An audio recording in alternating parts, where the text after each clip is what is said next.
बात करेंगे आज असाइनमेंट थर्ड की। इसमें तीनों पेपर बनाए गए हैं, केमिस्ट्री, फिजिक्स और बायोलॉजी। केमिस्ट्री और बायोलॉजी हम आपको डिस्क्राइब कर दे रहे हैं कि क्वेश्चन क्या दिया गया था, इसको समझ लीजिए। इसका आंसर कुछ ही देर में पोस्ट कर दिया जाएगा।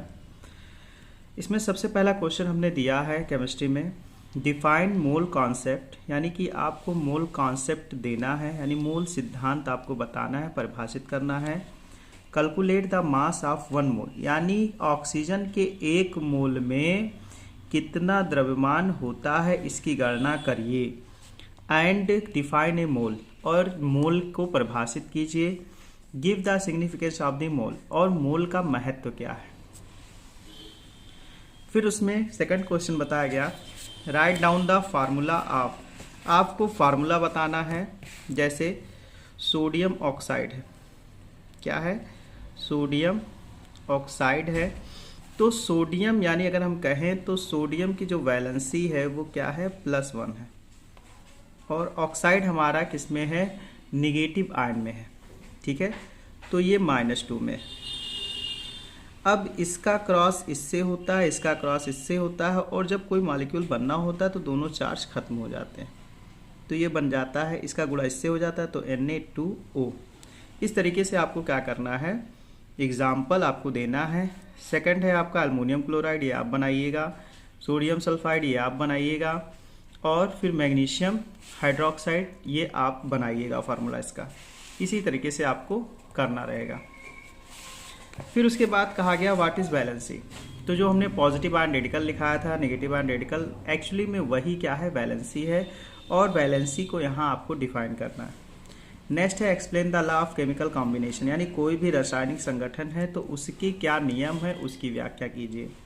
नेक्स्ट है what are polyatomic ions, polyatomic ions क्या होते हैं इसको समझाइए। गिव एग्जाम्पल, इसके उदाहरण भी दीजिए।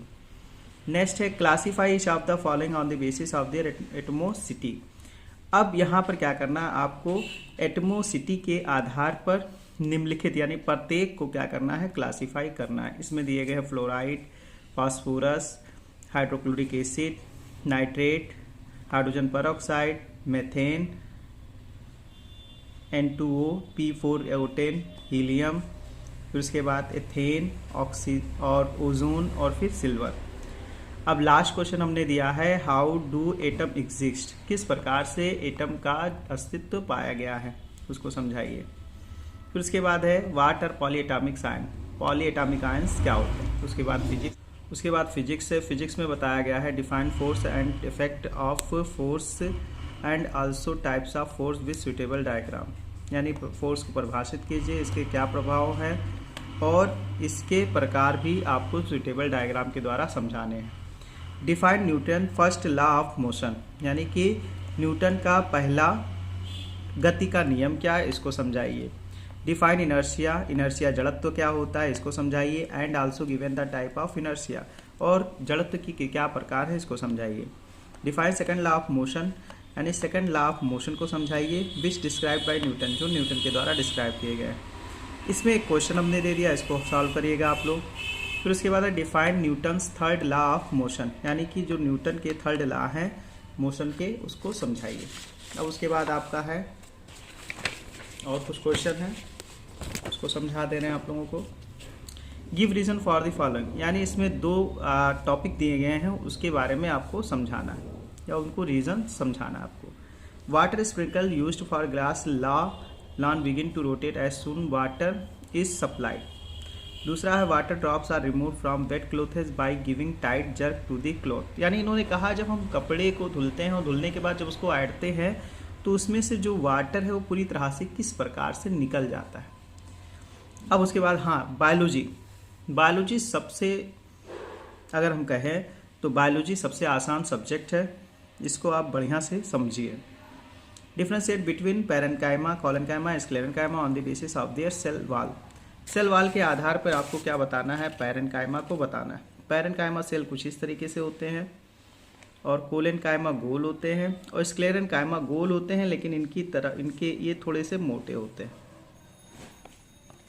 ठीक है, फिर कहा गया give the difference between tendon and ligament. अब जो टेंडन है ये लिगामेंट है, टेंडन एंड लिगामेंट, ये हड्डियों से रिलेटेड। बोन्स और अगर हम कहें बोन्स और मसल्स को बांधने का कार्य करता है तो ये दोनों ही करते हैं। फिर नेक्स्ट है आपका mention 3 different types of blood cells with their function, draw a diagram also, यानी आपको अलग अलग प्रकार के ब्लड सेल्स को बताने हैं और उनके क्या कार्य हैं उसको बताना है और डायग्राम के साथ। Right difference between animal tissue and plant tissue, animal tissue और प्लांट टिश्यू में अंतर क्या है? तो भैया यही अंतर है कि जो एनिमल टिश्यू होते हैं राइबोसोम का अंतर होता है, सेल वॉल का अंतर होता है, ठीक है, और कुछ चीज़ें उसमें अलग होती हैं, इसमें अलग होती हैं। फिर उसके बाद कहा गया स्टोमेटा। स्टोमेटा क्या है? एक प्रकार का रंध्र, जिसे इसको हिंदी में रंध्र कहते हैं, और एक प्रकार की ओपनिंग होती है जो पत्तियों के अपर साइड पे पाई जाती है, लोअर साइड पे भी पाई जाती है। What are the function of the stomata, stomata का कार्य क्या है? फिर उसके बाद है नेक्स्ट है defined meristematic and permanent tissue, यानी आपको विभज्योतक ऊतक के बारे में बताना है और परमानेंट टिश्यू के बारे में बताना है। मेरिस्टेमेटिक टिश्यू ऐसी टिश्यू होती हैं जो या तो डिवाइड होने वाली होती हैं या डिवाइड हो रही होती है या डिवाइड हो चुकी होती हैं, ऐसी कोशिकाओं को हम क्या कहते हैं? मेरिस्टेमेटिक टिश्यू कहते हैं। डिफाइंड परमानेंट टिश्यू, आप परमानेंट टिश्यू को डिफाइन करिए। क्लासीफाई द परमानेंट टिश्यू, ठीक। अब उसके बाद given the diagram of all, इसमें से केवल आप सभी को पूरे का डायग्राम बनाना, जैसे मेरिस्टेमेटिक टिश्यू का बनाना है और पेरेन्काइमा का बनाना है, कोलेनकाइमा का बनाना है, स्क्लेरेनकाइमा का बनाना है, फ्लोएम का बनाना है और स्टेटस मसल का बनाना है, एंड स्टेटस मसल का बनाना है। तो बच्चों थैंक यू, आज के लिए बस इतना ही, और इसके बाद हम नेक्स्ट आप लोग को असाइनमेंट 4 समझाएंगे। इसका आंसर अभी थोड़ी देर में आपके ग्रुप पे पोस्ट कर दिया जाएगा। इसका आंसर आप लोग लिख लीजिएगा और बढ़िया से उसको असाइनमेंट जिसका कंप्लीट हो गया वो असाइनमेंट लाके जमा करें और चेक कराएं, ठीक है, क्योंकि उसके बाद जो है आप लोगों का जमा नहीं होगा। Thank you.